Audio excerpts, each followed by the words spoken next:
Welcome to Prime Life. We call it Retirement 2.0.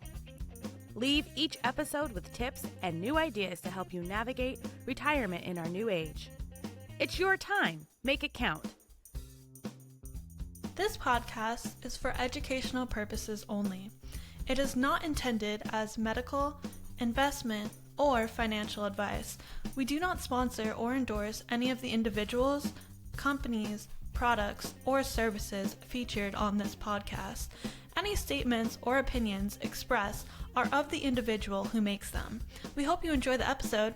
Medicare Advantage and Medicare Supplement insurance discussed in this podcast are insurance policies, and they have limitations and exclusions. So individuals should consult with their insurance agent for the cost and coverage details and should not rely upon the information in this podcast when making a purchasing decision. Hi, everyone, and welcome to the Prime Live podcast. I'm Mary Crean, and I'm joined today by my favorite guest host, Kathy Fan. She's an actuary and head of life and health product development at Nassau.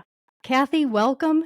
Great to see you again. Thank you, Mary. Excited to be here to have another conversation about Medicare. But not only do we have Kathy, we have two pretty cool guests today. I'm going to introduce both of them, and then we're going to kick it off. Today, I have Niki Feret. She's a licensed insurance agent with nearly a decade of experience in Medicare. She's committed to empowering retirees to navigate the complexities of their insurance options. She owns Brick House Agency, LLC, and is licensed in 35 states. We also have with us Jason Gutcheon. He's our second guest, and he's the owner of Professional Business Insurers PBI in West Hartford, Connecticut. With over 26 years of experience, PBI provides group, health, and employee benefit plans to small businesses, individuals, health plans, and Medicare plans to the 65 plus population. Niki, Jason, Kathy, great to all have you here. Why don't we start with Niki? Niki, tell us a little bit about yourself, and then we're going to kick it over to Jason, and then we're going to start with our very exciting questions that we have for you today. Sure. Well, like you said, my name is Niki Feret, and I am an agency owner. My agency is Brick House Agency, and I'm licensed in 35 states across the country. And at Brick House, we focus solely on Medicare insurance policies and helping retirees find the right policy for their needs. Jason, how about you? Thank you, Niki. My name is Jason Gutcheon. As you may know, I own Professional Business Insurers, PBI, here in West Hartford, Connecticut. I joined my father, who started our company in 1985. I joined him about 27 years ago. We provide group health plans to small businesses, as well as individual health plans to the under 65, Medicare plans to folks who are 65 and over. And I'm glad to be on the show. So thank you, Mary and Kathy. Well, it's great having both of you. So let's kick it off. Let's get started. My first question today is, what healthcare options are available to seniors in the U.S.? What is Medicare and who qualifies for it? Yeah. Niki, did you want to kick it off? Sure. Thanks. So Medicare is available to most people when they turn 65. That's when many people are first eligible for Medicare. And you can make several choices at that time. So it really depends on everyone's individual situation, but that's the first opportunity that many people have. Although there are some people due to disability, people who have end-stage renal disease, ALS, that can get it prior to the age of 65. But for most people, it's at the age of 65 when they're first eligible. And it is health insurance to help cover your medical health insurance needs. Just to dovetail on that, Medicare, there are two parts to Medicare that are offered by the government, Medicare A and Medicare B. Medicare A being the majority as hospital benefits, and there is no charge to Medicare A. Folks who are turning 65 will receive Medicare A as an entitlement just by virtue of working 40 quarters and paying into their FICA contributions. So automatically you'll receive Medicare A. Medicare B would be medical expenses. Anything not in an inpatient hospital environment would be like office visits, physical therapy, outpatient surgery, labs, and so forth. And there is a monthly charge for B. And on average, Medicare B will pick up about 80% of your claims. So That's why there are folks like us out there who assist in helping find plans that fill those gaps. Oh, that's great. So what are some of the pros and cons of these options for seniors? Yeah, Niki, why don't you lead it off, and then I'll try to fill in some gaps. Sounds good. Well, like Jason said, with Original Medicare Part A and Part B, that's your medical health insurance, and it covers your inpatient and your outpatient costs, but not all of them, because there are costs and gaps that Original Medicare does not cover. So that's when you have these other products that you can look into and see which is the best one for each person. And like I'm sure we're going to reiterate a lot during this podcast, it really depends on each person's individual needs. But some people want to remain on Original Medicare, and those folks have the option to add a Medicare supplement policy to that. It's something you apply for, and you pay a premium for it. And then it does help cover some of the cost and gaps that Original Medicare Part A and Part B leave out. Because Original Medicare, one of the gaps is prescription drug coverage. So if you do that option where you're going to keep Original Medicare, actively use those benefits, add a supplement to help pay for some of the gaps that Original Medicare doesn't cover, then you want to add a separate prescription drug policy as well. So you have that coverage that fulfills both of those needs for your medical and your prescription drug needs as well. Another option that about 50% of Medicare eligibles take is an alternative to Original Medicare, which is a Medicare Advantage plan. And those are combo plans, and they include your Part A inpatient benefits, your Part B outpatient benefits, and then often include your Part D drug benefits as well. Like I said, it's an alternative to Original Medicare. It's offered by insurance companies, and those plans do have their own,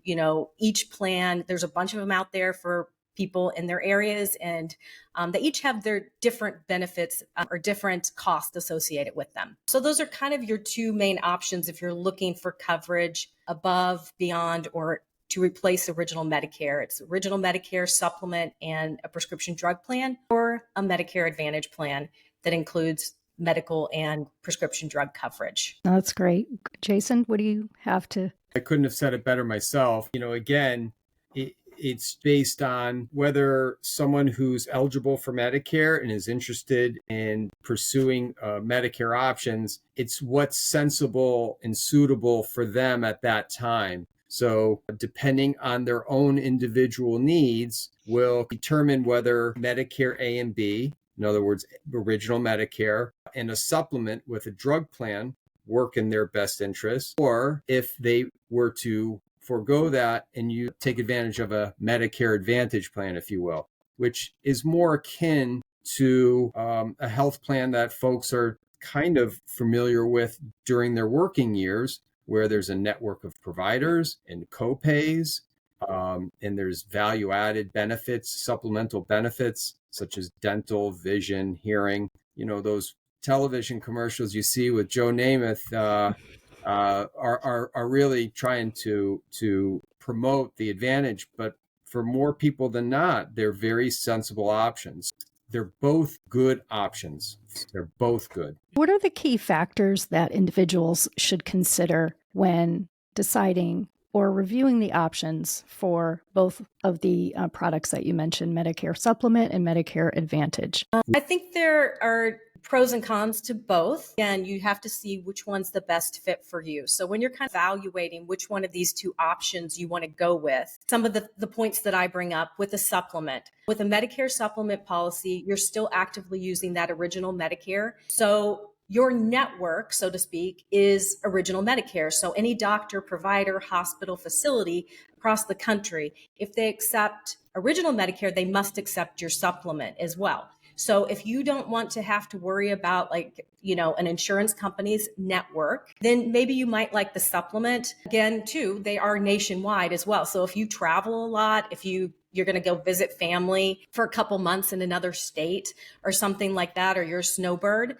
you might prefer a supplement. Another way to look at it too, another pro for a supplement is that they have kind of what I like to think of as more you can budget more with a supplement. So with a supplement, you have a higher premium than you typically are going to pay for a Medicare Advantage plan, but there are fewer cost and cost sharing after that. fewer bills that you're going to see with most of the supplements out there. So if you want to budget and you want to, that you're going to be responsible for your premium and maybe not have a lot of cost after that, a supplement might be a good way to go. With Medicare Advantage plans, you have a lower premium. So if you want to keep that money in your pocket and just know that you're going to have copays or coinsurance when you utilize the medical services, it is a way to lower your monthly premium cost. So especially for maybe healthier individuals that don't utilize medical services that frequently, maybe they want to keep that money in their pocket in the form of premium money, but they're okay with spending those copays. So, I mean, like Jason had said earlier, I agree with him. I think both can be good options for different people for different reasons. You just got to make sure that you find that option that's a good fit for you. It's so highly individualized that I think it would be foolish for someone like myself to start making generalizations as what is the most sensible overall over one or the other. You have folks that are a network plan, like an Advantage plan, works great. And then folks who want to travel or maybe go to centers of excellence that perhaps an Advantage plan wouldn't have that center in their network. There are multiple factors that go into it. And it's not a long process to decide what would be the most sensible. It's just more of a conversation with that beneficiary. The thing I've heard is around geographic location and availability of plans. Niki, you're probably familiar with this as you operate in 30 some states. Some states has a lot more availability in supplement or Advantage versus other states. That could also impact your decision in terms of what's available to you.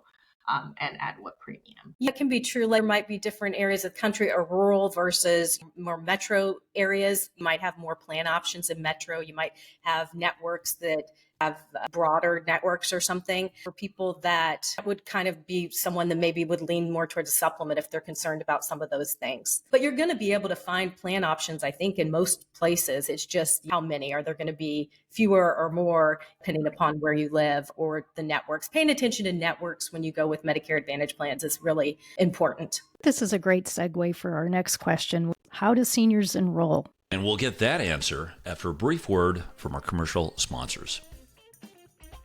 Nassau is always working harder to be your carrier of choice. We offer insurance products that can help you meet your retirement goals, such as protecting your savings, securing lifetime income, or paying for healthcare costs. We're dedicated to providing best-in-class service and are keeping things simple, and we'll have your back. We have around 400,000 policyholders and contract holders and have been doing this for a long time, 170 years. But we remain humble enough to always try to improve. For more information, visit nfg.com. Nassau insurance products are issued by Nassau Life and Annuity Company of Hartford, Connecticut, Nassau Life Insurance Company, East Greenbush, New York, or Nassau Life Insurance Company of Kansas, Overland Park, Kansas. Subsidiaries of Nassau Financial Group. Products are not available in all areas. Policyholder counts are for all Nassau companies as of September 30th, 2022, and are subject to change. It's a multi-step process. Let's assume that someone who's turning 65 is wanting to enroll in Medicare and that they are retired from their employer. Let's make that assumption, because folks who are still actively at work, and more people who are 65 and over have that decision or want to remain actively full-time workers. So if they are employed with a company with over 20 employees, they can remain on their group health plan so long as it's credible, meaning it pays on average as much as Medicare does. So they have a decision to make. But going back to your question, Mary, let's assume that someone who's turning 65 wants to enroll in Medicare, it makes financial sense to do so, and maybe the employer plan is not a factor. So the first step would be to either, and there's three ways to do it, they need to enroll in Medicare A and B in order to purchase a supplement in a drug plan or an Advantage plan. So they have to have A and B. And so first way most folks would go online and create an account at www.ssa.gov and create an account for themselves. And it's the Social Security Administration. They're the ones who administer your Social Security benefits and Medicare benefits, believe it or not. So they could go online, or they could call 1-800-MEDICARE and enroll and schedule a phone appointment, or they can go in person to a local Social Security office. But the first thing that they want to do is enroll in Medicare A and B through the Social Security Administration Department. After that is taken care of, they would visit folks like Niki or myself or whomever they trust in their local area to explore what is the most sensible plan option for them. I know that's why you kind of laughed at the beginning too, because with the enrollment, there's so many different ways. So again, consulting someone, I mean, I always recommend before you turn 65, even if you're going to continue working, reach out to someone that, like you said, someone you trust and find out just to make sure, because if you don't at the right time, you can have lifetime late enrollment penalties. So you want to avoid those, and it can just, whether or not you're already withdrawing Social Security benefits plays a factor. Like Jason said, whether you're going to continue working, whether your coverage is credible. There are just so many variables that reach out to someone who's familiar with it and can kind of guide you through that process, I think is the best way to do it. Even if you're planning on continuing to work, just reach out to someone and make sure you're doing the right things, because there's also, there are things with health savings accounts that can make a difference on this as well. So you just want to reach out to someone who can kind of give you some guidance. The folks that go onto Google, look up their health conditions, like on WebMD, and go down that rabbit hole, it's the same rabbit hole for enrolling in Medicare, knowing what your options are. It's very difficult to understand, and it's a lot. So, you definitely want to seek some guidance from a professional. To your point about seeking guidance, what's the time point people should be looking? Should they look at when they turn 64? Should they do 6 months before their 65th birthday? What's like the best timing for folks to look? Great. Yeah, I would say at least several months. I mean, if you wanted to reach out at 64 and a half and chat with someone, chat with an agent that you trust, then I would say that's a good starting point. But I mean, 3 months ahead, something like that. Just, don't wait until the month before you turn 65. I would say don't wait until that long, because going to ssa.gov, which I have always heard is the fastest, because people tell me they wait on the phone sometimes for a really long time. Even when you apply, sometimes it can take a while for processing. So you don't want to get stuck in like Jason said, you need those Part A and Part B benefits to be effective, and you need a Medicare beneficiary ID number before you can enroll in something else. So you don't want to get stuck, which I've worked with people before that kind of have waited till last minute, and then you're stuck in this situation where your original Medicare benefits are not effective yet.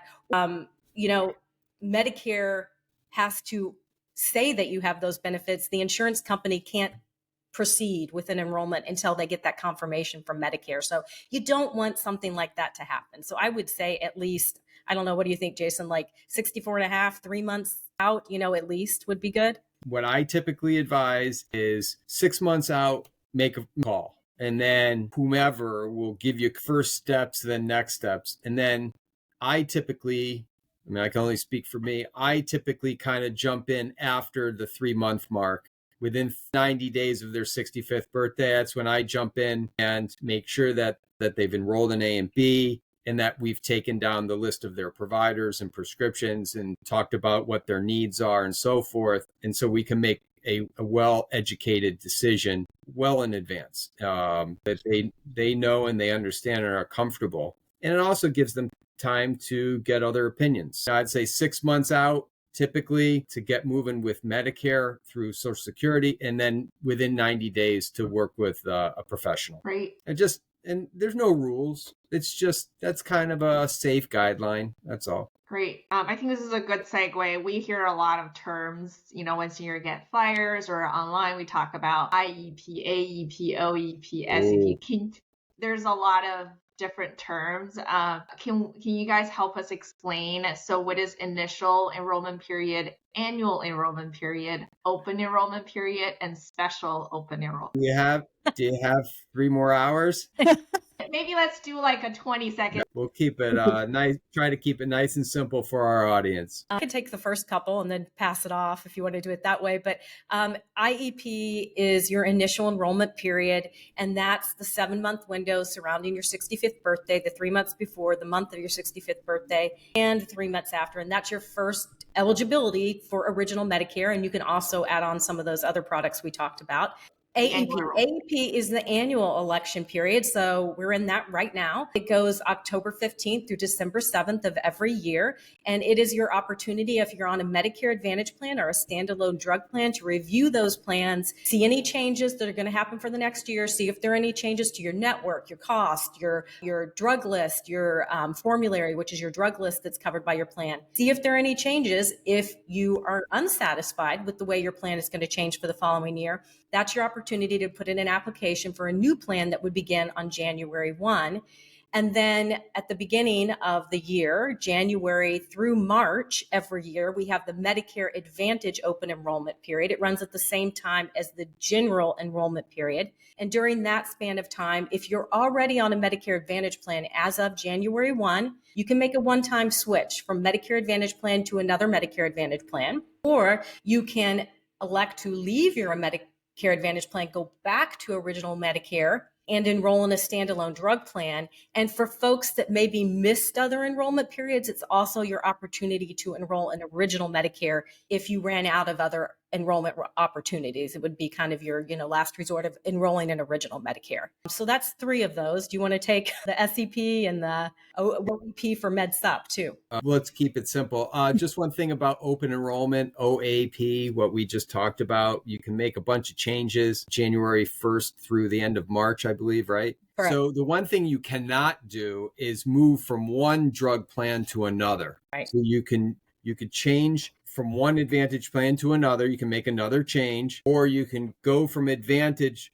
back to supplement in drug. Okay. Once you've changed or renewed your drug plan for 2025, let's say, you can't during OAP change to another drug plan. So that's kind of a no-no. Special enrollment periods, there are a bunch of them. So I'll just kind of explain what is a special enrollment period. A special enrollment period, for instance, would be an occurrence throughout the year that would allow you to enroll in a Medicare plan or a different Medicare plan. A special enrollment period would be an example if you were to move to a different geographic area, if you were to retire from your employer and you were wanting to enroll in Medicare on the date of your retirement off a calendar year, a disaster. There are special enrollments for folks that are experiencing trauma down due to Helene and so forth. So they have special enrollment periods throughout the year for that, natural disasters. So there are a bunch of basically special enrollments where you can enroll, occurrences where you can enroll throughout the year where you don't have to wait for the annual enrollment period to happen. That's basically what it is. Thank you for the clarification. I think it's confusing for a lot of people when they're seeing all of these different enrollment or election period and what do they need to deal with. So I guess that kind of good segue into the next thing we wanted to talk about, which is what are the key changes in 2025? I think there are a lot of them. So maybe just 1 or 2 top of mind that would be number 1 and 2 on your list. What's changing in 2025? Well, the stages for prescription drug plans are changing, and this applies to Medicare prescription drug plans that are built into a Medicare Advantage plan or the standalone prescription drug plan policies, which are also referred to as Part D. So in the past, we've had 4 stages. You've had your deductible stage, the initial coverage stage. Then if you spent enough or if your medications got high to a certain cost, then you would be moved into the coverage gap stage, also referred to as the donut hole. And then if you reached a certain amount, then you would mean a maximum out of pocket, you would go into the catastrophic coverage stage where you would pay $0 for your medications for the remainder of the year. So in the past, we've had that. So this year, including, there were 4 stages. Next year, a change is the dropping of the coverage gap stage or the donut hole stage. This upcoming year, prescription drug plans, Medicare prescription drug plans will have 3 stages. If your plan has a deductible, you'll need to fulfill that deductible. And then once you fulfill it, you move into the initial coverage stage. The maximum out of your pocket that you will pay in the initial coverage stage is $2,000. Now, some people's medications won't add up to that amount, but that is the maximum amount you would have to pay. If you reached that amount, you would move from initial coverage stage straight into the catastrophic coverage stage, where you would pay $0 copay or coinsurance for your medications for the rest of the calendar year. That's a change that has helped folks out that had expensive medications that, would end up costing them, thousands and thousands of dollars. Now, at least we have a cap on that of the 2,000 mark. And then another thing that's being offered next year is the Medicare prescription payment plan, which really just helps people, what they're calling, smooth out your drug costs. So it doesn't necessarily mean you'll pay less, but if you have a deductible at the beginning of the year, expensive medications, it will allow you to kind of divide that cost up over the year. You don't have to pay as large of a chunk at the beginning of the calendar year. And people need to work directly with their insurance companies if they want. They might even get contacted by their insurance company if they're a good candidate for it, but they can also opt into it and call as well. So I would say those are two of the bigger changes to Medicare for next year regarding the drug portion. Those would be the two biggest ones that I would mention. The only thing that I would say is, just for sake of comparison, is the out-of-pocket maximum is the most that a beneficiary could ever spend in prescription drugs. So it's $2,000 for not only their deductible, which is on average $590, and then any copays they pay for their drugs, a $5 copay, a $10 copay for their 30 days of drugs. So all of that, once it hits $2,000, the rest will be picked up by the insurance company. So that's a huge benefit. Just for sake of comparison, in years past, it's been $8,000. So there was a $6,000 reduction in the out-of-pocket maximum for prescription drug plans. So that's the biggie. Like Niki said, that's the big one. And then for folks who are in a position where $2,000, they have to take a big chunk up front for an expensive medication, the insurance companies will allow you to basically amortize that cost over the course of the year. You spread that out so that you're not stuck with a $600 upfront deductible bill for one expensive medication. They'll divide that out over the course of 12 months, and you just pay the insurance company that lower cost throughout the year. Are you guys seeing an increase in Part D premium because of the richer benefit that's being offered? Well, anytime that you have a change, it doesn't just usually affect one area. There's a ripple effect. So the insurance companies do, they look at their plans every year and make changes to them, right? They build these plans differently every year. So the cost can shift to different areas. So especially this year, you do really want to look at those changes that are being made in your plan and see formularies, the drug list that your plan covers. Those could change this year. Maybe they've taken certain medications off your formulary. Copays can change. It can make a difference. Some plans are the additional benefits like the dental, vision, and hearing are seeing some changes. So this year especially, I think, we're all recommending people just evaluate, look at your plan. Everyone gets a summary. Everyone gets a annual notice of changes booklet every year in the month of September. And a lot of people just don't pay attention to that because they're getting so much mail during that time of the year regarding Medicare stuff and from insurance companies, and they're just getting inundated, and it can get, a little overwhelming. But your insurance company must send you that annual notice of change booklet for your Medicare Advantage plan or your standalone drug plan. And that's a really important document to pay attention to because you need to see how your plan is going to change the next year. So see if those copays have changed. Make sure, go and look up on Medicare.gov or reach out to your agent and have them look up your medications because you might be surprised. And not that we don't see changes every year, but this year, you could see more of those happening. It's always good to check, but I would say this year it's even more important. If each one of you can give us one or two common questions that you hear from clients, questions or concerns, we'd love to hear that. Well, I hear a lot. The out-of-pocket maximum for the drugs going to $2,000 is a benefit for many folks, but it's also disruptive in a sense that, and as Niki alluded to, the insurance companies had to pair benefits off of some of their Advantage plans, because how does an Advantage plan, an insurance company, make up for the $6,000 difference that they had, that they were sharing costs with their beneficiary, with the enrollee? What they did was they cut some benefits or reduced or changed some benefits. Believe it or not, the number one phone call I get is my dental benefit has been reduced. My over-the-counter benefit, quarterly benefit that I receive from my insurance company has been reduced or cut. In terms of medical care, the cost shares, the copays that folks pay for a specialist visit or a lab or hospital, those have been relatively the same, or they change, but nothing that moves the needle. What's been moving the needle is these supplemental benefits that the Advantage plans have given to their enrollees for so many years, and now they've pared that back, and it's tough to take those benefits away from someone and not hear about it. So that's really, believe it or not, it has nothing to do with the medical care.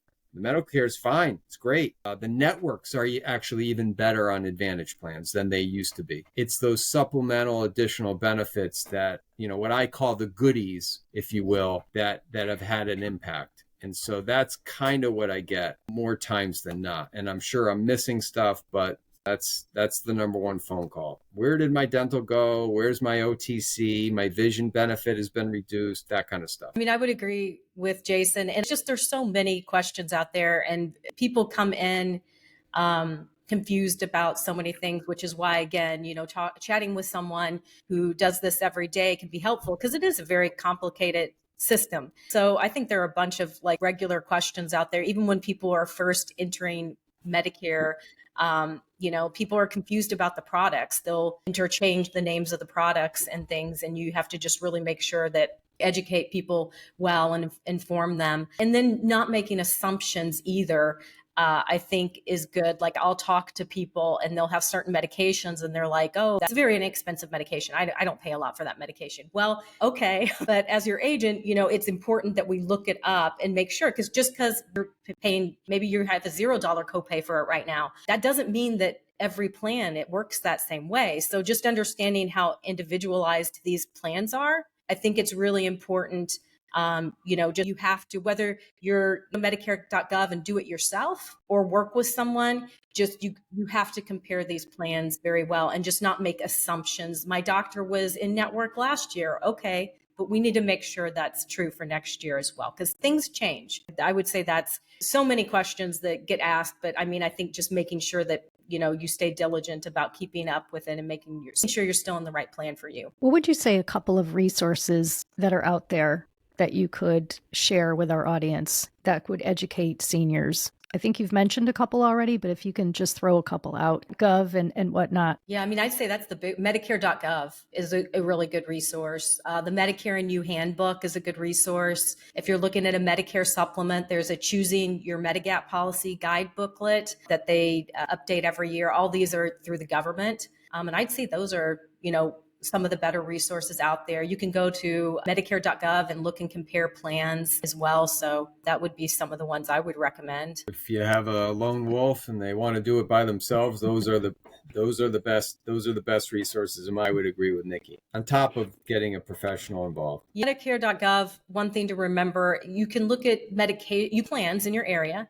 And you can look up medications there. You cannot look up providers. So if you're looking at a Medicare Advantage plan, that's where it gets complicated and where you want to kind of talk to someone who works with Medicare, because even if you find a plan that looks good for your medications, now you got to go to the carrier's website and make sure you're providers. So that's where it gets complicated.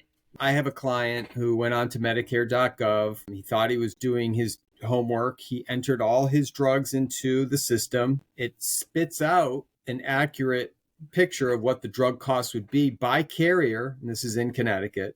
And he came back to me and said, well, this is the plan I want to choose. And I said, well, let's back up the bus a little bit. Provide me a list of your providers. We didn't talk about your providers. And the plan that he had listed, say, a half a dozen providers, doctors that are must-see doctors, and half of them were not in the network in the plan that he thought he wanted to go in. These are the things that you have to kind of be careful of. It'll trip you up a little bit. That's a great example. Kathy, do you have any final questions? I think we talked about how to enroll. And I think another question is what happens a year, 2, 3, 4 years down the road? Is this still the right plan for me? Should I think about switching? I'm sure your client comes to you every year because during this annual election period, there's a lot of commercials and ads about Medicare that prompt people to think, hey, am I in the right plan that's for me? How should seniors think about switching, and what are some of the key considerations?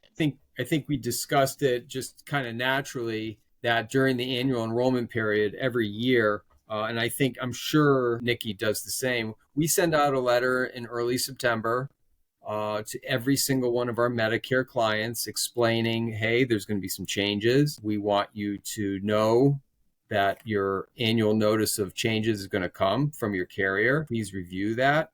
Call us, email us. We will send you a form that'll ask you for your list of providers and prescriptions, and we want to do our due diligence to make sure that you are in a suitable and sensible plan. So we do that every year, Kathy. So it's not in every other or few years, whether it's makes sense. It's our job to make sure that, that suitability is taken care of every year. And so we reach out and make sure that our clients are duly informed. Agree. It's definitely something. It's just your yearly housekeeping, Medicare housekeeping. Make sure that's your chance, October 15th through December 7th, that's your chance to look at those plans, Medicare Advantage and prescription drug plans. So just, do, like you said, your due diligence and put a little bit of time. It's not going to take a lot of time. Put a little bit of time in, take half an hour, something like that. Make an appointment with your agent and just review your plan and review all those aspects of it, your medications, your providers, and just make sure that you're in the best plan for your needs for the following year. If I were to summarize, so if you're in Medicare Advantage plan or you have a Part D prescription plan, you really want to read your annual notice of change carefully and then take advantage of this annual election period that's from mid-October until beginning of December. Now, if you have Medicare supplement plan, that switching can happen throughout the year. But for your Part D and Medicare Advantage, really take advantage of this annual election period. Correct. I would say, Kathy, that changing supplements depends on the state that you're in. So you have to be careful about that as well. So that's right. Again, seek assistance from your current agent or broker or someone that you trust or someone that you know who can put you in touch with a professional, because not every state will allow that.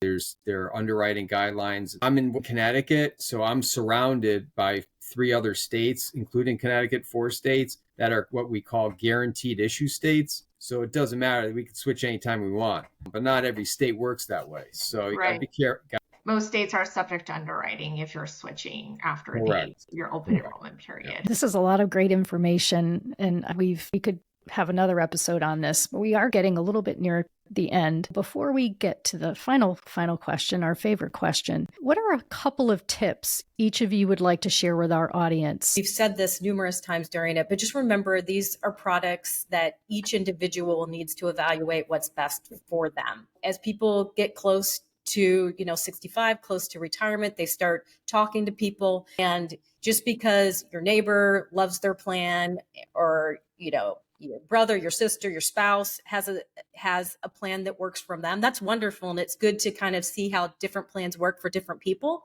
But just know that just because it works for them doesn't mean it would work for you. Meeting with someone, working with an agent, looking at all of your options, getting an explanation of the differences between the products, and figuring out which style of product is best for you. That would be my biggest tip, because some of these things you don't get to make the decision, like we talked about the supplements. In some states, if you don't enroll in a supplement when you're first eligible during your Medigap open enrollment period, you go through health underwriting down the road.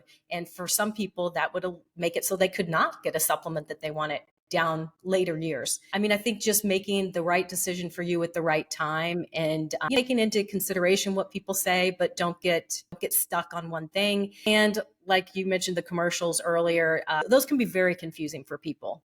Talk to someone, find out what's available in your area, find out what option's best for you and make a decision, for you as an individual. I would echo that. I wouldn't even add to it. I think that's perfectly said. I think one thing that's really resonating with me is there's a lot of changes coming in 2025. So pay close attention to the statement that you're getting, and then just get educated on the topic and make an informed decision. And, we're still in this annual election period, so it's not too late to read what has changed if you haven't read it yet, and then make a decision. No, well said by everyone. Now our final question. Kathy, you get a pass on this one.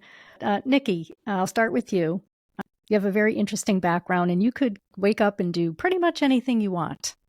But you don't. You choose to do this. What's your why? Working with the people. I like working with the retirees. I enjoy making something very complicated. And I'm sure Jason's in the same position. It's like when people first go to Medicare, they're very confused. It doesn't matter their background. Everyone's confused, it feels like. And it's nice to be able to kind of break that down, simplify it, and help them. And I always think, okay, if on their day of retirement or the day they turn 65, and if they can, put their head down that night and sleep soundly knowing that part is covered, that's a very satisfying feeling, as someone who can provide that for them, that they at least know their health insurance part is covered. I would say that's my reason. How about you, Jason? What's your why? I spend a lot of time meeting with business owners because we provide health plans to businesses, and the communication I have with them is that the rates are going up and their benefits are going down. But with Medicare, it's refreshing because that's not the case. The case is that most of these plans are improved for the most part, and they're very low cost for Medicare beneficiaries. It's a great message, and you're helping them. And most of the time you get a lot of thank yous because, oh my goodness, it's a zero premium. I don't have to pay for that. Oh my good, this is so great. And look at all the goodies I get. So you get a lot of gratification from helping folks, and it's a nice message. And they got it right down in Washington when it came to Medicare. That's for sure. That's a positive way to close our episode today. So I'm really excited about that. But before we leave, Niki, if there's one way individuals, if they want to get in touch with you, what would that be? Probably the easiest way is going to my website, brickhouseagency.com. And Jason, same question for you. Yeah, I would say just drop me an email. Well, thank you. Niki, Jason, Kathy, thank you so much for joining me today in this very interesting conversation. In some ways, I feel like we got through a lot, but in another sense, I feel like we just scratched the surface. Perhaps down the road, revisit this topic again and invite you all back. We want to thank you for listening to another episode of the Prime Life Podcast. Follow us, like us, give us feedback. We'd love to hear from you. And again, thank you for joining me today on another episode of the Prime Life Podcast. Everyone have a great day. Thank you, Mary. Thank you, Kath. Thank you, Niki.